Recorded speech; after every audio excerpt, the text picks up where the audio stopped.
Si les pays africains de la sous-région, Mauritanie, Sénégal, Gambie et tout ça, pensent que c'est un problème malien, ils se trompent.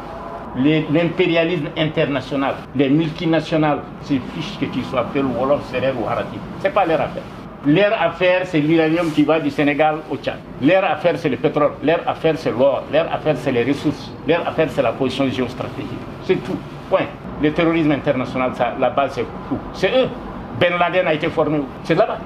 Si ces terroristes étaient en Afrique, ils seraient terminés il y a longtemps. Parce qu'en Afrique, nous avons des mécanismes socio-culturels qui anéantissent tous ces gens-là. Dans nos pays, là, où est-ce qu'on fabrique les armes? Et en Afrique de l'Ouest, c'est la troisième. Il y a eu la grande évasion Reguebat, au 11e, 12e siècle. Ensuite, il y en a eu d'autres, les Almoravides, Mauritaniens. Mais tous ces gens ont été neutralisés par nos communautés. Ça n'a été nulle part. G5 Sahel, G5 ceci, ça n'ira nulle part. Ils ne financeront pas les G5 Sahel. Avec des arguments fallacieux, qu'aujourd'hui, si vous donnez les armes aux G5 Sahel, les terroristes vont les récupérer parce qu'ils vont fuir et les laisser. Il y a eu la bombe qui a explosé dans un journal français.